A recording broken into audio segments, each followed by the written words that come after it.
Welcome dear students. Chapter number 2 हम लोग study कर रहे हैं और चैप्टर नंबर 2 का आज का हमारा जो टॉपिक है वह है अम्लों की धात्विक ऑक्साइडों के साथ अभिक्रिया और क्षारकों की अधात्विक ऑक्साइडों के साथ अभिक्रिया। ठीक है बच्चा, तो क्लास को ध्यान से देखेंगे और कॉपी पेन लेकर के बैठेंगे ताकि नोट्स बनाते रहें। कोई चीज़ समझ में नहीं आए तो कमेंट्स ज़रूर कर देना और क्लास अच्छी लगे तो शेयर ज़रूर कर देना। ठीक है बच्चा, शुरू करते हैं। भाई कौन सा टॉपिक स्टार्ट करेंगे? पहले करेंगे ये कि अम्लों की धात्विक ऑक्साइडों के साथ जब अभिक्रिया होती है तो क्या होता है, समझेंगे। ठीक है, तो देखिए टॉपिक हो गया किसके साथ? अम्लों की अभिक्रिया। किसके साथ भाई? अम्लों की अभिक्रिया हम लोग रीड करेंगे, अम्लों की धात्विक ऑक्साइडों के साथ अभिक्रिया। चलो भैया, धात्विक ऑक्साइड लिख दिया है, इनके साथ हम अभिक्रिया रीड करेंगे। नोट्स बनाने वाली क्लास है, आराम से नोट्स बनाते जाए, पढ़ते जाए। धात्विक ऑक्साइडों के साथ अभिक्रिया। ठीक है बच्चा, रेडी?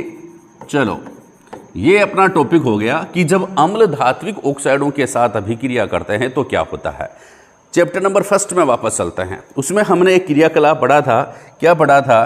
कि जब मैग्नीशियम का रिबन, ठीक है, समझेंगे पहले कि मैग्नीशियम का रिबन जो होता है, ये क्या है? मैग्नीशियम का रिबन।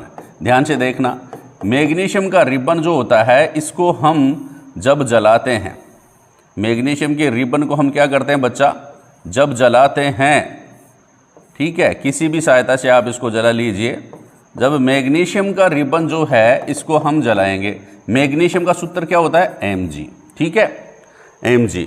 इसको जलाने से पहले हमने क्या किया था भाई? रेगमाल से रगड़ करके साफ किया था ताकि इसके ऊपर जो मैग्नीशियम ऑक्साइड की पतली परत है वह हट जाए। इस मैग्नीशियम के रिबन को हमने जलाया था। आपको पता है जब किसी भी चीज़ का जलाते हैं या दहन करते हैं तो वह किसके साथ अभिक्रिया करती है? ऑक्सीजन के साथ अभिक्रिया करती है। और अपन देसी भाषा में बात करें कि जब किसी को जलाएंगे तो उसकी क्या बनेगी बच्चा? राख बनेगी। क्या बनेगी? राख बनेगी। क्या बनेगी? राख।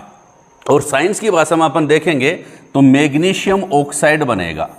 क्या बनेगा बच्चा? Magnesium oxide. मैग्नीशियम क्या है बच्चा? धातु है। ठीक है, और मैग्नीशियम ऑक्साइड क्या है बच्चा? मैग्नीशियम ऑक्साइड है धात्विक ऑक्साइड। ठीक है, ये धात्विक ऑक्साइड हो गया। ठीक है, अब हमने क्या देखा? क्या करवा रहे हैं अपन करवा रहे हैं अम्लों की धात्विक ऑक्साइडों के साथ अभिक्रिया। अम्लों की धात्विक ऑक्साइडों के साथ ऐसे ही और धात्विक ऑक्साइड हो सकते हैं, जैसे कॉपर ऑक्साइड है। ठीक है, कॉपर ऑक्साइड है, सोडियम ऑक्साइड है, पोटेशियम ऑक्साइड है, जो भी है धात्विक ऑक्साइड जो है वह है जिंक ऑक्साइड है, सिल्वर ऑक्साइड है। तो ये धात्विक ऑक्साइड जो होते हैं ना, एल्यूमिनियम ऑक्साइड है, इनकी अभिक्रिया हम किसके साथ करवाएंगे? अम्लों के साथ। ठीक है, अब अपने को थोड़ा सा और दिमाग लगाना पड़ेगा। किस प्रकार से भाई? ये धात्विक ऑक्साइड जो हैं इनका नेचर अपने को जानना पड़ेगा। क्या जानना पड़ेगा बच्चा? नेचर। नेचर का मतलब प्रकृति। प्रकृति किस, कौन सी प्रकृति जानेंगे? कि ये अम्लीय हैं या फिर क्षारीय हैं। यह प्रकृति जानेंगे कि ये अम्लीय हैं या फिर क्या है बच्चा? क्षारीय हैं। ठीक है, आप लोग पता लगा सकते हैं ना, क्रियाकलाप में हमने पता लगाया था कि ये धात्विक ऑक्साइड किस प्रकृति के होते हैं, अम्लीय होते हैं या क्षारीय होते हैं। ठीक है, नहीं याद? चलो हम बताते हैं, दोबारा से थोड़ा सा रिवीजन कर लेते हैं। हमने क्या लिया था बच्चा? इस धात्विक ऑक्साइड की राख ले ली थी। धात्विक ऑक्साइड जो है इसकी क्या ली थी बच्चा? राख। ये राख है ना, दहन करने के बाद मैग्नीशियम ऑक्साइड जो है इसकी राख किस में ली अपन ने? चाइना डिश ली, और इस चाइना डिश में किसकी राख ले ली? इस धात्विक ऑक्साइड की राख ले ली भैया, ले ली भाई, ये धात्विक ऑक्साइड की राख है। फिर हमने क्या किया था? इस चाइना डिश में थोड़ा सा पानी ले लिया था और इस राख को किस में घोल लिया था? इसमें जलीय विलयन बना लिया था धात्विक ऑक्साइड का, ये घुल गया है इसमें। ठीक है, फिर क्या किया हमने? एक लिया बच्चा लाल लिटमस पत्थर। क्या लिया? लाल लिटमस पत्थर लिया। ये लाल लिटमस पत्थर हो गया है बच्चा। लाल लिटमस पत्थर लिया और जब इस लाल लिटमस पत्थर को इस विलयन में डुबोया, किसमें? धात्विक ऑक्साइड वाले विलयन में। कौन से विलयन में बच्चा? धात्विक ऑक्साइड वाले विलयन में जब इस लाल लिटमस पत्र को हमने डुबोया तो ये लाल लिटमस पत्र कैसा हो गया बच्चा? यह लाल लिटमस पत्र हो गया कैसा? नीला हो गया। कैसा हो गया बच्चा? नीला हो गया। इससे अपने को क्या मालूम पड़ा? क्योंकि हमने पढ़ा था 8th क्लास में भी 9th में भी कि अम्ल जो होते हैं वो नीले लिटमस को लाल करते हैं और क्षार जो होते हैं वो लाल लिटमस को क्या करते हैं बच्चा? नीला करते हैं। यहाँ लाल लिटमस कैसा हो गया? नीला हो गया। इसका मतलब ये धात्विक ऑक्साइड जो है किस प्रकृति का है बच्चा? ये धात्विक ऑक्साइड जो है क्षारीय प्रकृति का है। किस प्रकृति का बच्चा? क्षारीय प्रकृति का। ठीक है, अब आपको समझ में आ रहा होगा कि अम्लों की अभिक्रिया हम किसके साथ करवाते हैं? धात्विक ऑक्साइडों के साथ करवाते हैं। और ये जो धात्विक ऑक्साइड हैं वो क्या है? एक तरह से क्या है बच्चा? क्षारक हैं। क्या है बच्चा? क्षारक हैं। तो अब बताइए, आप अपने आप बता देंगे क्योंकि पिछली क्लास में ही मैंने आपको समझाया है कि जब अम्ल व क्षारक आपस में क्रिया करते हैं तो क्या बनता है बच्चा? लवण व जल बनता है। क्या बनता है? धात्विक लवण बनेगा और जल बनेगा। यानी कि यहां पर भी एक तरह से कौन सी अभिक्रिया होगी? उदासीनीकरण अभिक्रिया होगी। बात समझ में आ गई? क्या कहेंगे आप कि जब अम्लों की अभिक्रिया धात्विक ऑक्साइडों के साथ होती है तो क्या बनता है? तो आप बताएंगे संगत। संगत का मतलब जिस धातु के साथ अभिक्रिया करवाएंगे उसका लवण, संगत धात्विक लवण बनेगा और जल बनेगा। ठीक है, अब एक और क्रियाकलाप 2.7 जो आपकी किताब का है उसको अपन समझते हैं। क्या करते हैं? क्रियाकलाप 2.5 को अगर समझना है तो हम क्या करेंगे? ये लिख देता हूं बच्चा, क्रियाकलाप 2.7। ठीक है, क्या है इसमें? इसमें है ये है बच्चा कि एक हम क्या लेते हैं? बीकर लेते हैं। क्या लेते हैं? बीकर। चलो भैया बीकर ले लो, आप भी बीकर ले लो और पढ़ाई टिक करके करो। पर ये ले लिया है हमने बीकर। ठीक है, ये बीकर हमने ले लिया है। इस बीकर में हम क्या लेते हैं बच्चा? कुछ मात्रा में लेते हैं कॉपर ऑक्साइड। क्या ले लिया?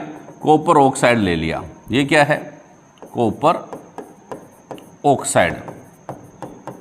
ठीक है, ध्यान रखना, एक बीकर लिया है। यह क्या है? बीकर है। इस बीकर में हमने क्या ले लिया? कॉपर ऑक्साइड ले लिया। बात समझ में आ गई? अब इस कॉपर ऑक्साइड लेकर के इसमें कुछ मात्रा में तनु HCl डालते हैं। क्या डालते हैं बच्चा? यहां पर डाल दिया अपन ने तनु HCl। ये तनु HCl हो गया। क्या हो गया? तनु HCl, डाइल्यूट हाइड्रोक्लोरिक अम्ल।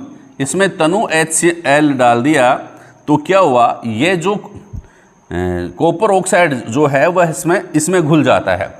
क्या डाल दिया था इसमें? HCl।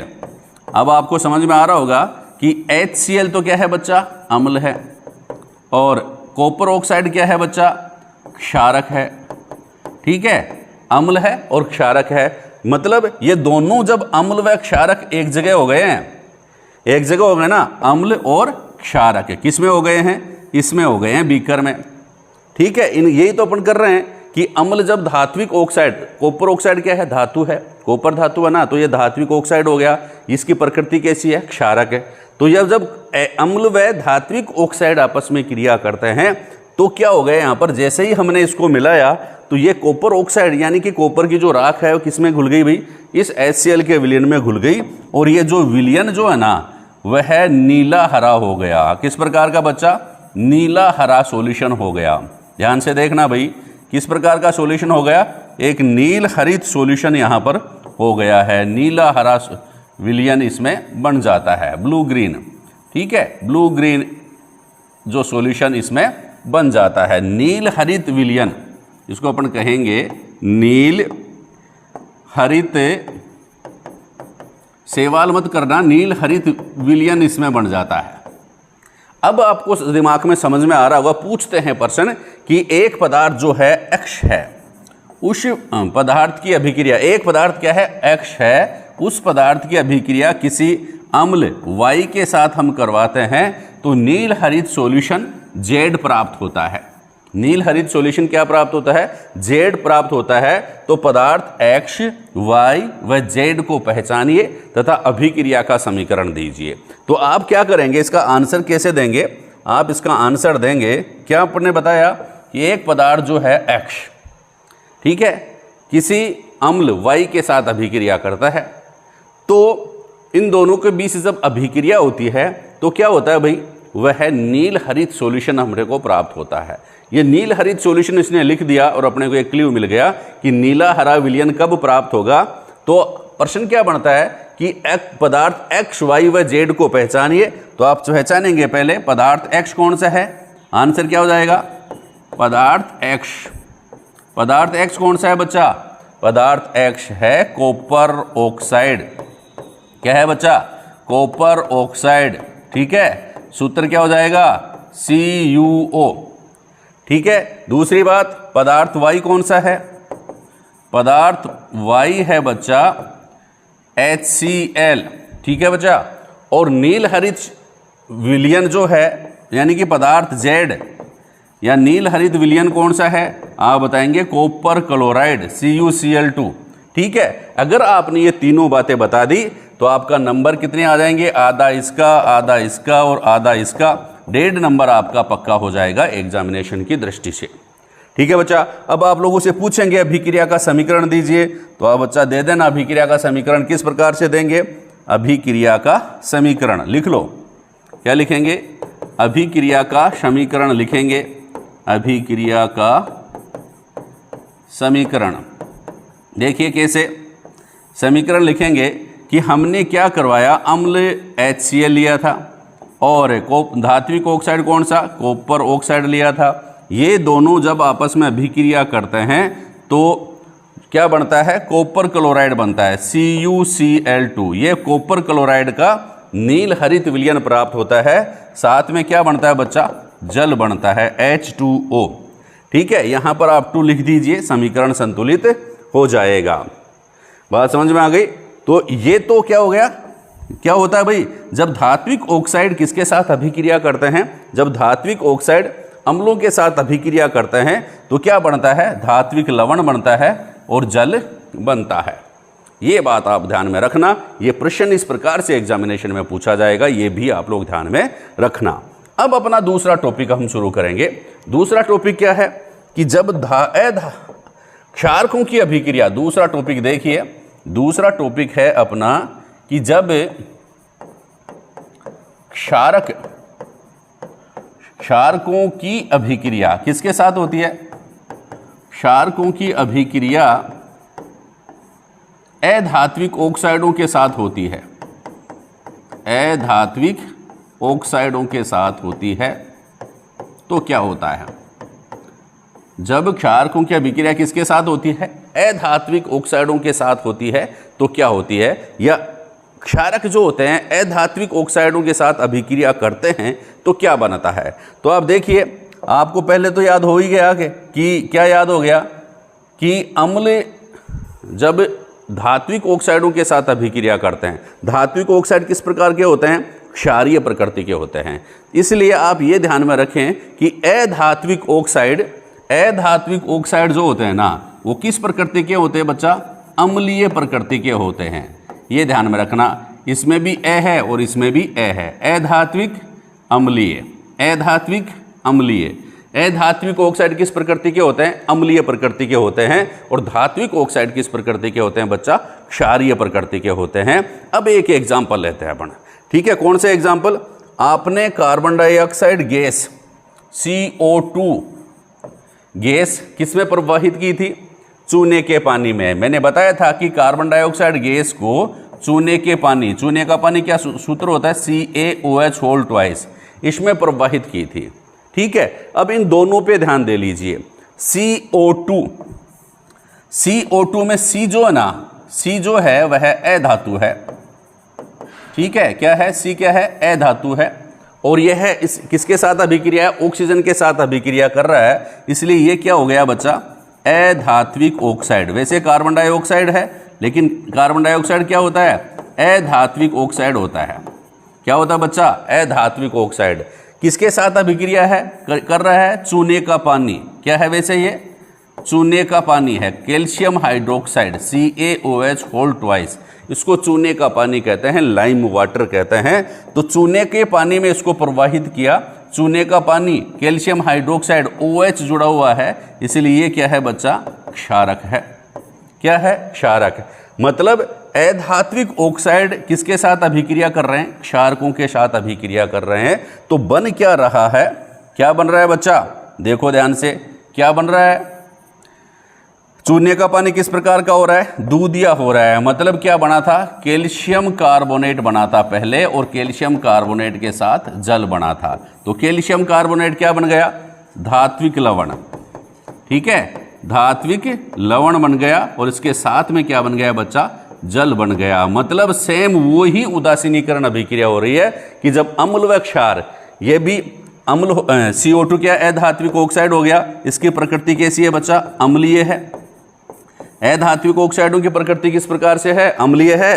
किसके साथ अभिक्रिया कर रहे हैं, क्षारकों के साथ। बन क्या रहा है, धात्विक लवण और जल, लवण व जल बनते हैं। मतलब ये भी एक तरह से उदासीनीकरण अभिक्रिया ही है। अम्ल जब धात्विक ऑक्साइडों के साथ अभिक्रिया करें तो लवण व जल बनेगा, और क्षारक जब अधात्विक ऑक्साइडों के साथ अभिक्रिया करें तब भी लवण व जल बनेगा। ठीक है बच्चा, आज का टॉपिक कैसा लगा कमेंट्स जरूर करें, पढ़ते रहें, आगे बढ़ते रहें। थैंक यू, धन्यवाद।